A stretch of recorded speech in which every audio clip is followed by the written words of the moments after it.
Today's juicy lore takes place in the Underdark. We'll explore the dancing drow goddess who actually defies darkness, Eilistraee. Welcome back to Beauty and the Beholder. I'm Kiki, your lipstick-loving lore historian. And every week we're just gonna hang out, put on some makeup, and talk about D&D lore. So if you love to gossip about fictional fantasy characters, I'm your girl. Let's get into it.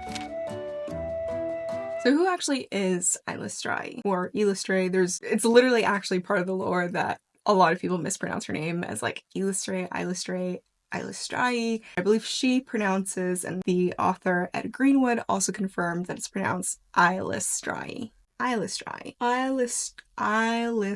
If I am inconsistent with the pronunciation throughout this video, forgive me in advance. Eilistraee is part of the drow pantheon of gods, the Dark Seldarine. As a quick heads up, Eilistraee is the daughter of Lolth. So if you haven't yet watched my Lolth video, definitely go check that one out. It contains a lot of important background info that really sets up Eilistraee's story. Without Lolth, we would not have Eilistraee, quite literally. Eilistraee is the goddess of beauty, dance, swords work, hunting, and freedom.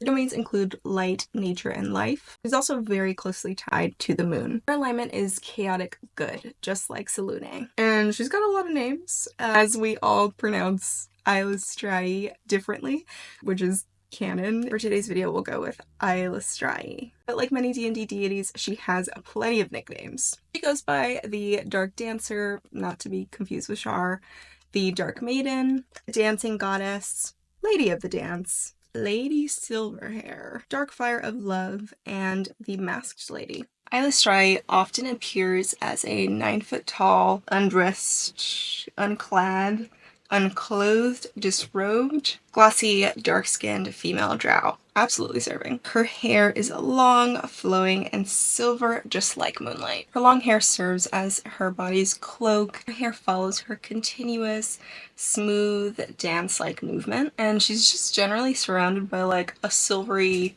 radiant aura, like just completely stunning. What's interesting about her manifestations and her avatars is that she doesn't really have many avatars like you see with other goddesses like Lolth, who, you know, can take the form of a Dryder or a drow. Eilistraee, I'm even saying it differently than I was saying it like 2 seconds ago. Eilistraee mainly uses her beautiful drow form when she wants to make a physical appearance, but she makes a lot of non-tangible appearances as well. She is said to appear in different auditory or visual forms when she's either happy with her followers and looking to bless them, or not so happy and trying to show that she's displeased with whatever's going on. Examples of how she might show up when she is looking to grace one of her followers with her presence is sudden inspiration. So an artist might get a sudden wave of creative juices flowing, while an artisan might get the inspiration to craft a beautiful, powerful sword. She can also rally creatures with a far-off, distant-sounding war horn. And this is actually interpreted in a couple different ways. By enemies, it could be seen as convincing enemies that her followers are getting, you know, reinforcements coming in. And it's a call for the Dark Maiden's followers to identify who might need help. Eilistraee's origin story is, of course, very closely tied to her mother, Lolth. The whole story is a story. It's a time. If you don't know what the story is, definitely check out my video on Lolth. Pause this one, watch that one, and come back because it is a lot of background info that's setting up Eilistraee's story. Essentially, she was framed by her own mother for trying to... her own father. Right.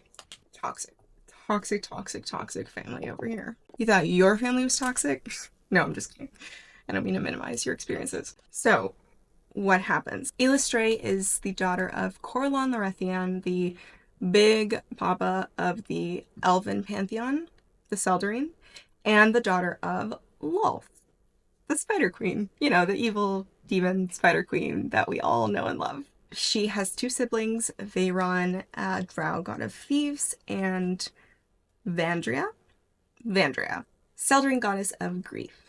As we know from Lolth's story, it's complicated and it involves Lolth going through a series of like assassination attempts on her own husband. But the very final one that ends up working is one in which Eilistraee gets framed, essentially, for attacking her father. Her bow was unfortunately magically altered to try to attack Corellon during a battle. And though it didn't end up killing him, like, he was good, they hold a trial. They're like, this is really bad. Somebody just tried to kill the head honcho. People are getting exiled. Arashni, aka Lolth, gets exiled. That's how she becomes Lolth. Veyron, Arashni's son, Eilistraee's brother, he also gets exiled. Though she was not technically a part of this, she was involved. She was looped into the trial because of her indirect involvement. And though she was found to be not guilty, she decided to take it upon herself and voluntarily be exiled from the 𝕲𝖐𝖕. Mind you, this is like the Elven pantheon. This is Regina George's table at lunch, okay? Corellon Lorethian is maybe Regina George. I say that as a hard maybe. So after all this, she willingly gets exiled from the 𝕲𝖐𝖕. And she's like, you know what? I know they're gonna need me. I know that Lolth and Veyron, they don't know how to rule. They're like evil, you know? And they're gonna need me. Which, God's bless her, because yeah, the Underdark is a shit show. It's very nice to have some source of good in a place that's known to be just a complete, like, bad place that you don't want to be. So she goes down to the Underdark. Just like Lolth, it took her a long time to build a base of worshippers. And Eilistraee really tried to be like a mother goddess and lead anybody who needed the light, you know, trapped in Lolth's web. She really tried her best to be that light in the darkness. Her ultimate goal was to lead the drow or dark elves back to the light, aka back to the surface, essentially return them back to where they came from. I think I've used this purple blush every single D&D look I've done, so I'm gonna have to switch it up. Important thing to note here is that she's also like the only good goddess on the dark 𝕲𝖐𝖕. She's basically diametrically opposed to Lolth. And you see that in Baldur's Gate 3, you can choose between a Lolth-sworn drow or a 𝕲𝖐𝖕 drow, which worships Eilistraee. Her goal, of course, is to return the drow back to where they came from, back to the surface and out of the Underdark, literally guiding them towards the light, and to return them to what they once were, which was the dark elves of the 𝕲𝖐𝖕. Very noble cause. She's a very nice lady. In bringing the drow back to the surface, her main message that followers would say to potential convertees or people that they were helping is as follows. A rightful place awaits you in the realms above, in the land of the great light. Come in peace and live beneath the sun again, where trees and flowers grow. Love it. We love to see where trees and flowers grow. Anywhere trees and flowers grow, I'm there. What about Eilistraee's personality? We know she is chaotic good. She does some good things, you know, for her people. But what is she really like? What's the real her? And honestly, she is relatable as hell. Eilistraee's personality is described as temperamental. She's described as moody, melancholy. And seriously, I relate so hard. Like, I get it. When angered, things can get pretty wild, but with all this, she's still seen as a placid goddess who loves peace and beauty. But don't mess with her, because she will fuck you up. Arashni has said that Eilistraee was like a carefree child at times, dancing like a moonbeam or running like a wolf in the woods. Just wild, uncontrollable, and free-spirited. And in the next moment, she would be as seductive as a siren or as serious as a dwarf. She really had quite the dichotomy going on. And like, girl, I get it. Some days I feel like a cute little Hello Kitty character, and other days I feel like a literal demon. So I get it. Eilistraee is said to be happiest when looking upon bards and supporting singers, dancers. She's a patron of the arts. She also, which I think is interesting, like her mother, is closely tied to artisans, so any skilled craftsman, that's also totally her jam. Eilistraee is closely associated with silver moths and silver-striped tabby cats, which I am all here for the cat representation. More gods need cats. And our main color is silver. Me personally, I like to associate her with a light purple. I just feel like that fits her. The Underdark, drow, like it just works with silver. Chef's kiss. Anyway, that's my own opinion. Associated monsters of hers include Aasimar, light archons, Lithari, pixies, and silver dragons. Associated gemstones include silver, mithril, and moonstone. I'm honestly keeping it real simple today. As for worshipping Eilistraee and her general dogma, it is said that the Dark Lady smiles on those who see the deeper beauty within. For her, it's kind of like all about finding the good in everything. Her main dogma is essentially aiding whoever's in need of help. Aid the strong, the weak, the grateful, and the churlish alike. Be always kind, save in battle with evil. Encourage happiness everywhere, lift hearts with kind words, jests, songs, and merriment. Learn how to cook game and how best to hunt it. Learn new songs, dances, and ways with weapons, and spices and recipes, and pass this learning on whenever possible. Learn how to play, make, and repair musical instruments, practice music, and sword work. Defend and aid all folk, promoting harmony between the races. She would be a great humanities professor. I see the irony talking about fantasy races and humanities. You get what I mean. In line with her chaotic good tendencies, another one of her tenets is essentially trusting strangers. Strangers are your friends and you're meant to help them. Repay rudeness with kindness, repay violence with swift violence. As long as little people as possible are hurt, we're good. But she said, bitch, if you need to smack a bitch, smack a bitch. All of this is tied to her goal of returning the drow to the surface world. She just wants people to be saved in any way possible. She wants drow to be known as not these evil, like, horrible creatures that drow tend to have the reputation of. She wants them to be seen as equals, just like all of the other races in Faerûn. Her worshippers are kind of few and far between. They're actually pretty rare to come across when you compare them to, you know, Lolth sworn drow. Her clergy includes a couple of different factions, but like Lolth, all of her priestesses are female. Not only are her worshippers mainly drow, but there are actually some surface elves who also worship her. Definitely much more rare than drow worshipping Lolth. One of her most well-known factions or priestesses are known as the sword dancers of Eilistraee. As the name suggests, these are sword-wielding, all-female priestesses of Eilistraee and are kind of specialty priestesses of Eilistraee. There's actually a great Baldur's Gate 3 mod where you can play as a sword dancer of Eilistraee. I highly recommend it. It was so much fun. Her sword dancers are, I kind of like to think of them in a way like dance bards combined with like swordswomen. That's what I think of it, but I believe they are their own class. Eilistraee also has the Darksong Knights, which are basically an elite order of Eilistraean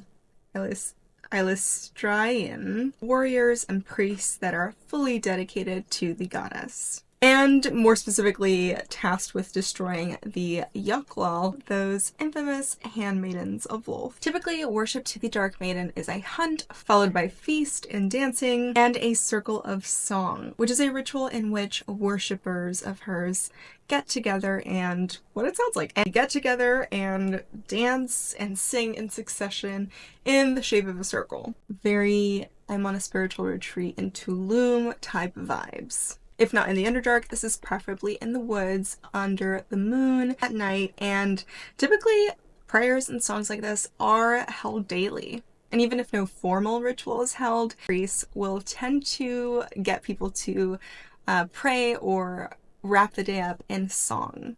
Another ritual is called the High Hunt. This is celebrated at least once each season, And it is a nighttime hunt of a dangerous beast or monster, and the hunt is held by the priests. Hunters must bring a bladed weapon, and they can wear whatever they like, but the priests are going around naked. They're carrying their sword dancing, doing their thing, That's just what happens. And then if the beast or monster is actually taken care of, slain, then they'll hold a party, they'll sing, they'll dance, celebrate everything, every celebration. We're singing, we're dancing. It's like a big Latino like family party. We're getting together and bumping some tunes in a circle. And then lastly, a beautiful ceremony which is reserved for the eldest priests of Eilistraee, those that are closing their lives and did not pass in battle, is the last dance. Once they get to this old age, they'll typically hear her calling to them. She'll sing to them at night, and as soon as they feel called to, they will go out into the moonlit night, again, naked.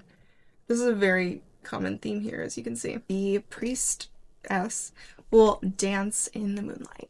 Her dancing will slowly become more and more effortless, and she'll start to appear younger and younger. Her hair will start to glow with the same silvery, ethereal radiance as Eilistraee, and slowly she'll fade away, slowly becoming translucent until she finally disappears into thin air.